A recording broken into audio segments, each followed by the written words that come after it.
So I'm going to start with a little story. So I'm 16 years old. I come home after being out with some friends. I step into the kitchen, and I hear my parents' bedroom door open, and then footsteps coming down the hall. My father appears in the kitchen, and he immediately starts singing. The years of physical, emotional, and psychological abuse have taken a toll, and I start to cower and shrink. As always, I want to disappear. Then something changes. I actually realize I've been growing.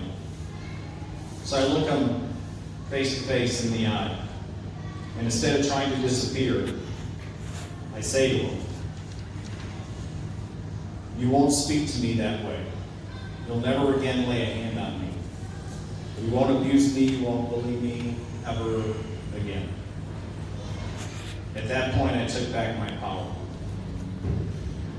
And I really realized that my entire life I'd always stood up for people that were being bullied and abused. Now I was standing up for myself. We're at a crossroads in America today. We are being abused by a tyrant and a bully in the White House right now, who, like my father, was a weak man. Only the weak treat other people the way he does. The name-calling, the refusal to ever acknowledge fault, the outright and too numerous lies. We saw that behavior laid bare in the 2016 campaign.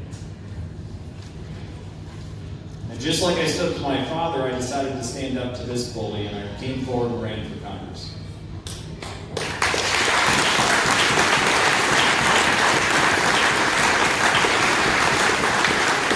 So our goal wasn't just to win that race, but to make a difference, to carry our message, to turn out more votes, and to help retake the House.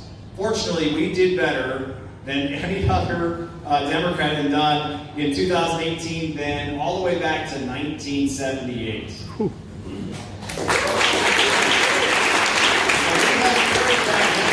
helped carry that message across crucial Waukesha County and across southeast Wisconsin. And guess what?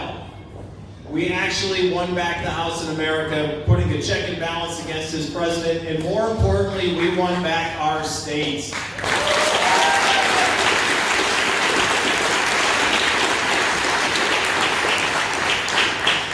So I got to say, though, that last cycle was a huge learning experience for me. I think when I started, I had a good group of friends and relatives. We were just talking about the first kickoff of the last campaign. I think there were 30 people there, and almost all of them were friends and relatives. And now I look across this room, and I can look and see so many people that we met along the way last time. And it's you people, wonderful, caring people, that actually show up in October, well before the next election, because you care about what we're doing and you want to participate. So thank you. Give yourselves a round of applause for that.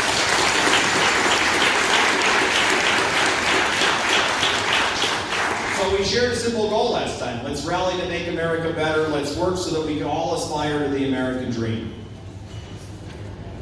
We got partway there, but we know we have much more to do.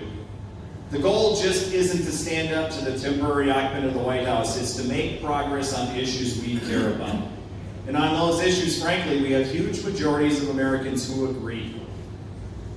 That's why it doesn't matter what the historical numbers were in this district. We can win this race because we are on the side of the people. Yeah.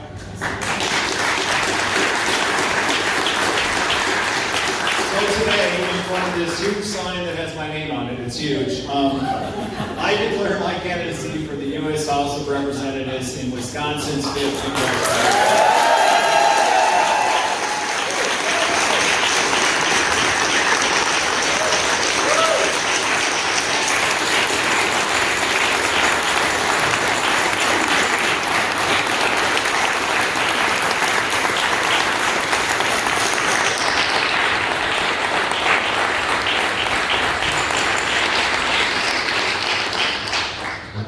Together we can work for a better America. So, what does it mean to have a better America? First and foremost, I believe in ending corruption and restoring democracy in this country.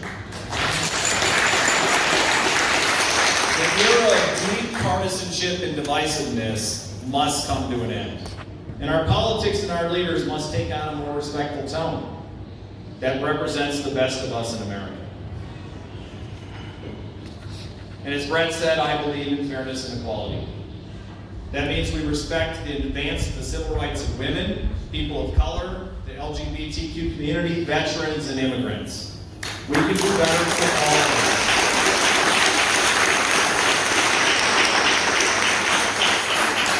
All that's standing in the way is corruption and partisanship. For example, most of us agree that we want access to medical marijuana like most of our neighboring states.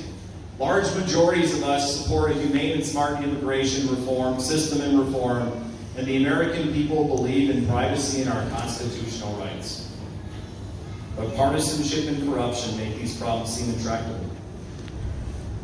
I also think we have a moral obligation to address our climate crisis.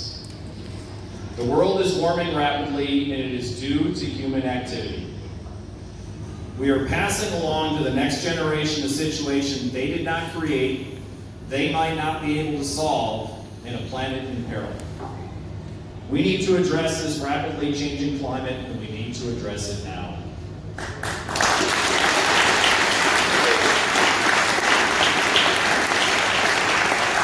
Government policies that would help us invest in our economy and actually create better jobs and cleaner energy are being held up.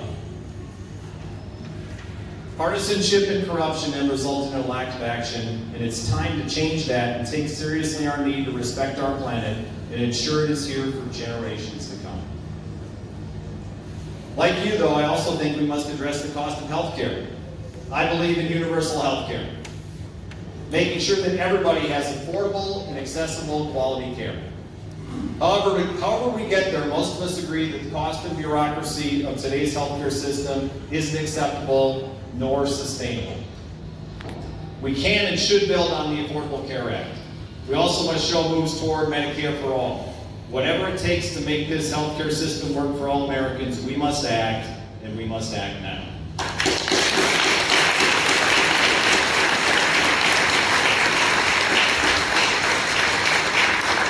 All that is stopping us is partisanship and corruption. We can do better on the economy. Let's end this stupid trade war that's hurting our manufacturers and our farmers.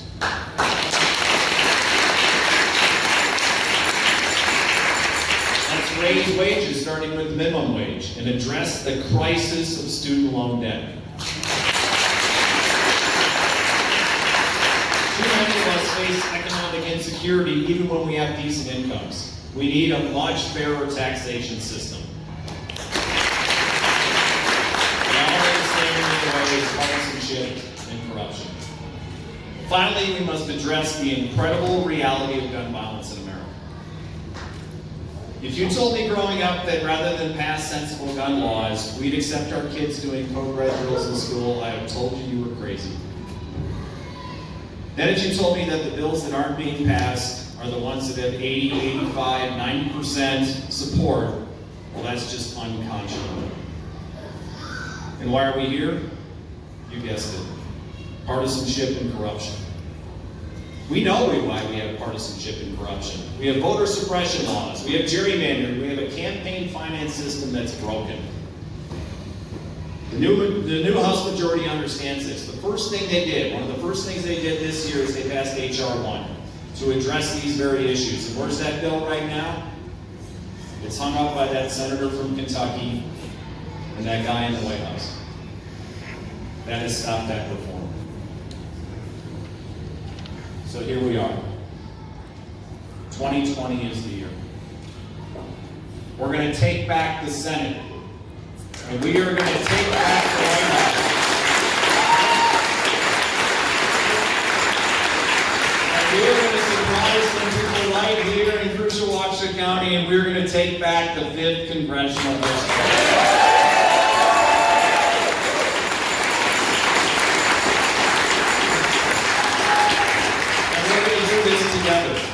Because we can stand up to the bully, not just the one in the White House, but the very idea that bullying has become acceptable in the way we conduct ourselves in government, in politics, and in our society. We cannot afford to let another generation learn that racism, misogyny, hatred, and abuse are acceptable. It needs to stop here, and it needs to stop now.